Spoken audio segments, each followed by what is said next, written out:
Assalamualaikum warahmatullahi wabarakatuh. Allahumma sholli ala Sayyidina Muhammad wa ala ali Sayyidina Muhammad. Marilah kita panjatkan puji syukur kehadirat Ilahi Rabbi, di mana pada kesempatan ini kita masih diberi kesehatan, masih diberi napas untuk melakukan kegiatan rutinitas kita. Ibu ucapkan selamat datang, selamat bergabung untuk Ananda tercinta di SMP Al-Islam yang santun, aktif, kreatif, inovatif, dan amanah. Pada kesempatan ini, Ibu akan mengulas materi tentang COVID-19 atau virus corona.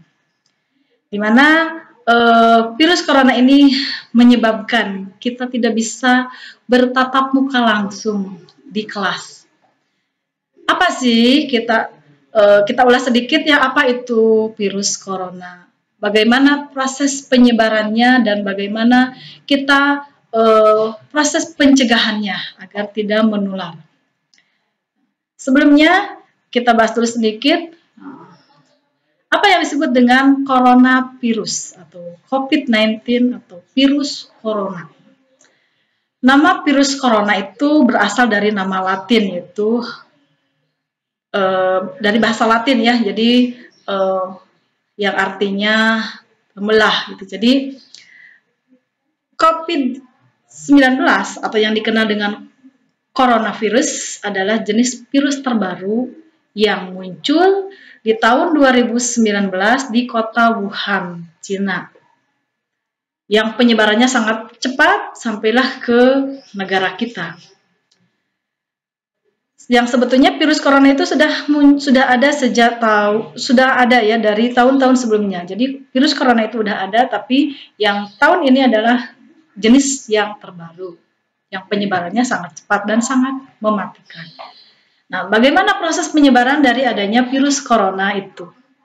Seringkali virus ini menyebar antara manusia ke manusia melalui cairan mulut dan hidung. Cara penularannya mirip seperti penyakit flu biasa. Jadi kalau kita lagi flu, kita mengeluarkan droplet saat kita bersin atau saat kita batuk gitu ya. Nah, droplet tersebutlah yang menyebabkan menyebarnya virus corona tersebut. Gejalanya seperti apa?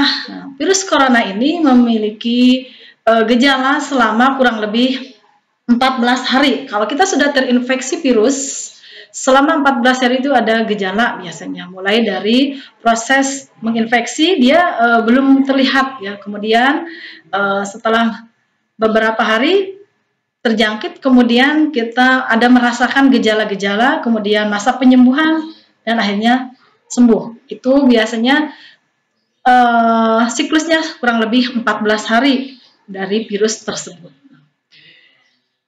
Misalnya di sini ada gejala ringan ya, dan ada juga gejala sedang dan gejala berat ya, atau dari infeksi virus tersebut.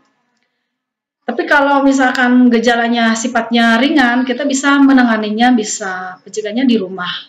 Kalau udah ke berat, baru kita bisa pergi ke pusat kesehatan atau menghubungi dokter. Kemudian virus corona juga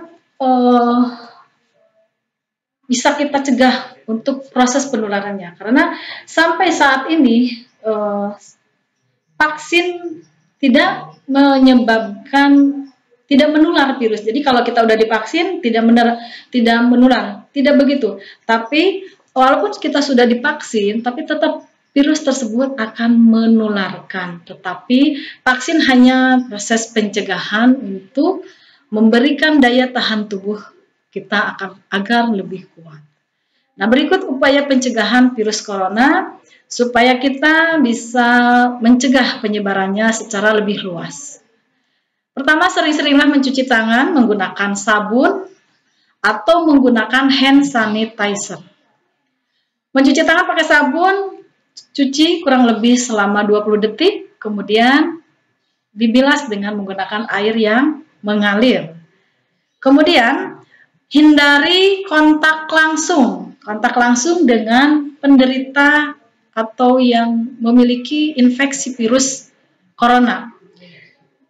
Jaga jarak, kemudian tutup hidung dan mulut menggunakan masker. Ini maskernya Ibu tidak pakai ya, karena lagi bicara di sini Ibu sediakan masker. Kemudian jangan keluar rumah dalam keadaan sakit. Maksudnya kalau kita merasa kurang enak, seperti gejala-gejala flu misalnya, demam, kemudian tidak enak badan, pegal-pegal dan sebagainya, pusing. Misalkan kita tetap di rumah biar tidak menyebarkan virus kepada orang lain. Ya. Suhu normal manusia itu kurang lebih 35 derajat atau 36 derajat Celcius. Kalau di atas 38 itu kita harus hati-hati ya, maksudnya harus lebih menjaga lagi. Kemudian dengan adanya virus corona tadi, kita tidak bisa melakukan aktivitas seperti biasa. Banyak sekali yang terhambat. Sekolah kita terhambat, pekerjaan dari rumah, semua aktivitas banyak yang terhambat ya dengan adanya proses penyebaran dari virus tadi. Oleh karena itu, kenapa BDR lagi setahun sekarang? Karena Kota Bandung sekarang ini masih grafiknya naik lagi atau dalam keadaan zona merah, di mana kita tidak bisa melakukan tatap muka lagi secara langsung. Kemudian dengan adanya BDR kita bisa mencegah kerumunan di luar ya, atau mencegah kerumunan siswa.